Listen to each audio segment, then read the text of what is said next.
한국포차이나 유안타 증권 연결하겠습니다. 이경민 PB 만나보시죠. 안녕하세요. 네, 안녕하세요. 네, PB님, 중국 증시 조정이 필요한 구간이었고요. 금리 인하로 반등을 좀 시도했지만 또 지난 거래일과 오늘까지 조정 양상을 이어가는 모습입니다. 6월 들어서 MSCI 지수 편입 이슈도 있다고 하고요. 또 이제 배당 시즌이잖아요. 중국 쪽에서는. 이런 분위기들에 맞춰서 오늘은 또 중국 어떤 이야기에 집중을 해보는 게 좋을까요? 예, 오늘은 중국의 IT 기업에 대해서 한번 좀 말해보고자 좀 자료를 준비해 왔습니다. 27일 날 서울 포럼에 중국 관련돼서 기업인들이 굉장히 많이 오게 되는데요. 지난해 2014년도 중국의 M&A 투자 규모가 한 12억 달러를 우리나라 10배 이상 가고 있습니다. IT 강국이었던 대한민국을 뛰어넘고 있는 그런 중국의 IT 문화에 대해서 조금 말씀드리고 싶고요.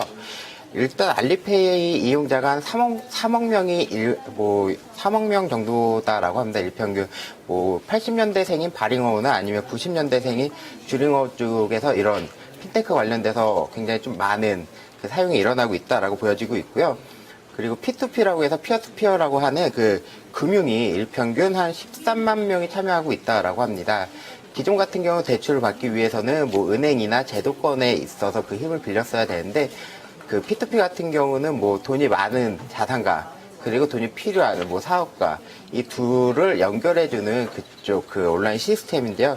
이런 부분에 따라서 중국에서 좀 굉장히 좀 많이 일어나고 있고요. P2P 금융이 이런 부분이 중국의 IT 쪽인 부분에 있어서 추가적으로 발전할 수 있는 가능성을 조금 더 열어둬야 되는 부분이 아닌가라고 판단 들고 있습니다. 그리고 지난번에 말씀드렸듯이 지방정부에서 인터넷 플러스 정책을 조금 추진을 해서 부처별로 올해 연말까지 실행 방안을 좀 내놔라라고 이야기를 했었는데요. 인터넷 플러스 같은 부분은 지난 중국 양회에서 새롭게 언급된 정책으로 모바일 인터넷 클라우드 서비스 사물 인터넷 이런 기술을 제조업이나 금융과 같은 전통적인 산업하고 융합하는 것을 의미를 하고 있거든요. 예, 이제는 IT 쪽에서 이게 또 다시 융합이 돼서 IT적인 부분이 조금 더 커지지 않을까 판단 들어서 IT 기업에 대해서 한 번 더 이야기를 해보고자 합니다.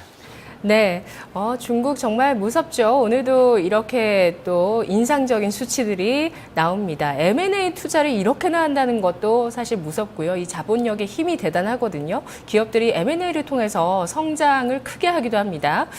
그리고 알리페이 이용자 수나 P2P 금융이 이렇게 또 많은 사람들을 통해서 중국에서 이루어지고 있다는 점, 우리보다 뒤처지고 있는 중국 같지만 우리보다 앞서 나가고 있는 산업 분야가 충분히 많은 것들, 우리 방송을 통해서 그리고 최근에 지상파 다큐를 통해서도 많이 조명이 되고 있기 때문에 이제 많은 투자자분들 알고 계실 겁니다. 정말 중국이 기존의 제조업도 우리를 많이 따라오고 있고요. 그리고 이런 첨단 인터넷 기업들이 세계적인 기업으로 성장하면서 전 세계를 호령하고 있는 중국입니다. 자, 그러면 오늘 중국의 IT 기업 가운데 어떤 기업을 골라주셨을까요? 예, 중국 IT의 총 집합체라고 할 수 있을 만한 종목이다라고 좀 보여지고 있고요. 항천정보라는 회사를 한번 가지고 와봤습니다. 기본적으로 세금 관련돼서 시스템을 만드는 국유 기업의 IT 기업이고요. 중국은 증치세라고 해서 우리나라의 부가가치세와 같은 부분이 3%에서 17% 정도까지 그렇게 나오기 때문에 이 관련된 데이터 만드는 시스템을 만드는 회사입니다. 가져온 표를 기본적으로 좀 보신다라고 하면 총 매출액이 매년 두 자릿수 이상으로 성장을 하고 있습니다. 그리고 영업이익도 두 자릿수 이상 성장을 하고 있고요. 그리고 올해 같은 경우가 순이익 부분이 한 36% 정도 성장할 거다라고 예상되고 있습니다. 그래서 예상으로 놓고 본다라고 하면 지금 현재 수준은 한 PER 29배 정도. 예, 이게 4월 말자 기준이니까 지금 한 PER 한 32배 정도 될 것 같은데요. 예, 이렇게 조금 한 30배 넘는 펄을 가지고 있음에도 불구하고 동일한 소프트웨어 기업들이 한 25배에서 많게는 400배까지 PER 밸류를 적용받고 있는 부분을 놓고 본다라고 하면 동사는 그렇게 조금 높은 부분은 아니다라고 판단 들고 있습니다. 항천정보의 사업 부문별 매출을 놓고 본다라고 하면 채널 세일즈라고 해서 이쪽 부분이 절반 정도 차지하고 있고요. 소프트웨어가 25%, 컴퓨터 시스템이 한 8% 정도, 금융 지급 결제가 한 3%, 그 다음에 IC카드가 한 2% 정도의 사업 부분을 차지하고 있고요. 그 위조나 변조를 방지하는 그 시스템을 만들어서 그 하드웨어를 만들어 판매하는 게 한 절반 정도 차지하고 있습니다. 이 회사의 뭐 가장 제일 큰 장점은 그 빅데이터를 수집해 놓는다라고 하는 부분입니다. 이쪽 그 세금 관련돼서 그 시스템을 구축을 하고 그 기업들의 세금 관련된 그 데이터가 들어오게 되면서 독자적으로 빅데이터를 조금 그 구축을 하고 있고요. 이런 부분을 통틀어서 뭐 핀테크 쪽, 최근에 그 건설은행인가요? 그쪽하고 그 맺어서 그 대출 프로그램을 그 융자 관리 시스템을 개발을 했고요. 이쪽 부분에서 지금 매출이 일어나고 있습니다. 실질적으로 1분기 실적에서 이런 부분이 좀 반영이 되면서 좀 좋은 그런 실적을 내놨고요. 매출은 줄어들었지만 그 영업이익이나 그 모습은 조금 더 좋은 모습을 보여줬고요. 연내에는 100건까지 이쪽에서 매출이 일어난다라고 하니까 굉장히 좀 좋은 실적이 나오지 않을까라고 판단 들고 있습니다.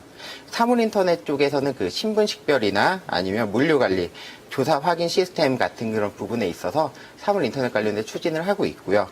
최근에 그 지난달이죠. 한 달 반 정도 전에 2주 정도 거래 정지가 됐습니다.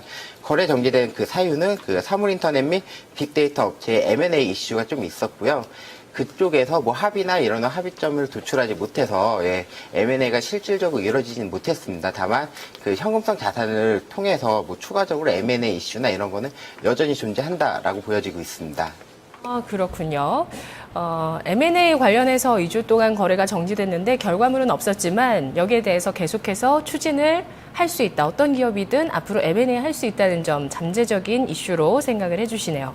항천정보, 우리가 지난해 11월에 가을 개편 처음으로 헬로차이나 선보였을 때 초반부에 저희 한번 추천이 나왔었고요. 이후에도 1월에도 한번 추천이 나왔습니다. 2번 다뤄봤던 기업이고요.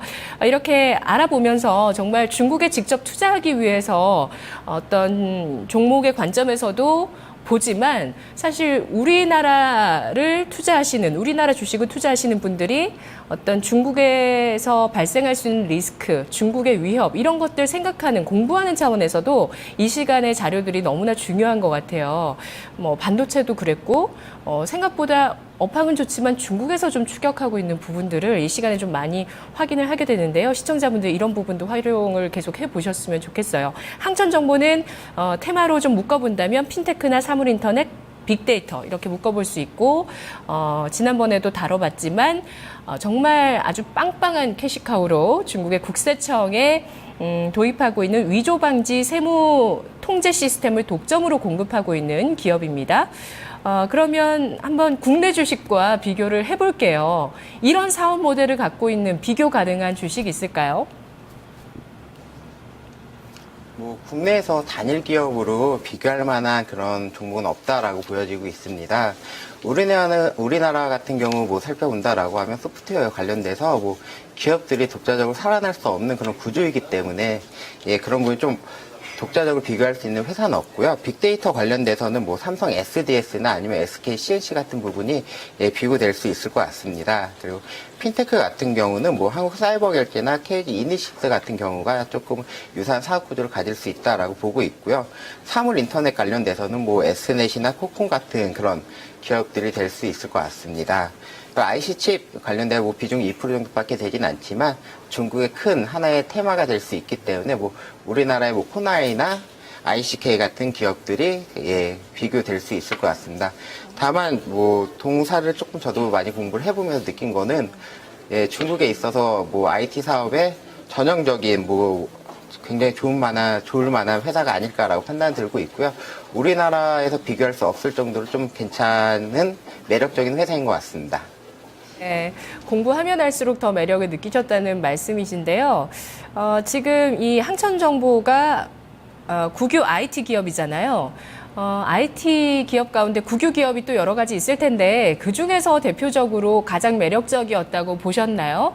그리고 PR이 다른 IT 소프트웨어 기업들에 비해서 20배가 넘어도 그래도 다른 기업과 비교한다면 낮은 편이어서 가격 매력도 있다는 희소식을 전해주셨는데 투자 포인트와 전략 세워볼까요? 일단 보면 중국 IT 기업의 총 집합체다라고 보고 있고요.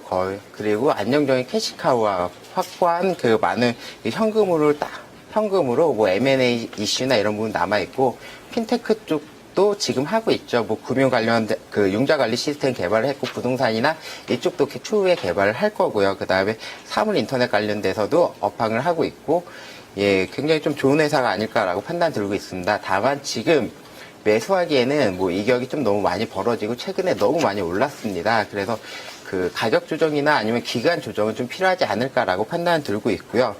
그 가격 같은 경우는 한 65.5위안 정도, 5주선 정도 달까지 조정을 받는다라고 하면 한번 매수를 할 생각이고요. 그 다음에 이쪽 부분이 그 65.5위안을 그 도달하지 않는다고 하더라도 예, 그 이동평균선이나 이런 부분이 올라오면서 기간 조정을 거친다라고 하면 한번 매수를 해볼 생각입니다. 다만 그 급락이 나와서 손절을 하게 된다라고 하면 한 59위안 정도 예, 보고 있습니다. 이 정도 되면 손절하는 게 좋을 것 같고요. 지금 같은 흐름을 좀 탄다라고 하면 다시 한번 상승할 수 있는 여력은 한 90위안 정도로 예, 될 것 같습니다. 한 30% 정도 폭은 수익이 조금 업사이드 폭은 봐도 무방하지 않을까 판단 들고 있습니다. 네, 알겠습니다. 잘 들었습니다. 네, 감사합니다. 네, IT 소프트웨어 분야의 국유 기업 항천 정보 알아봤습니다. 안정적인 아주 빵빵한 캐시카우와 성장 모멘텀을 갖고 있는 주식이라고 보고 있는데 이격도가 완화됐을 때 진입한다면 충분한 수익을 거둘 수 있겠다라는 전략 그리고 리스크 관리에 손절가까지 전략을 제시했습니다. 자, 지금 토마토TV 022128-3388번 전화 주시기 바랍니다. 오늘부터 토마토TV 봄 개편인데요. 그래서 4시에 진단 프로그램이 프리미엄 종목 상담으로 화려하게 변신했습니다. 프리미엄 종목 상담 VVIP 여러분의 국내 주식 또 중국 주식 ETF까지 포트폴리오를 전반적으로 점검을 해드리고 있습니다. 022128-3388번 전화 주셔서 진단을 받아보시기 바라겠습니다. 특히 진단해 주시는 분들이 또 화려한 출연진들이 대기하고 있다고 하니까 기대 많이 해주시고요. 저는 마켓 이막 이장에서 뵙겠습니다.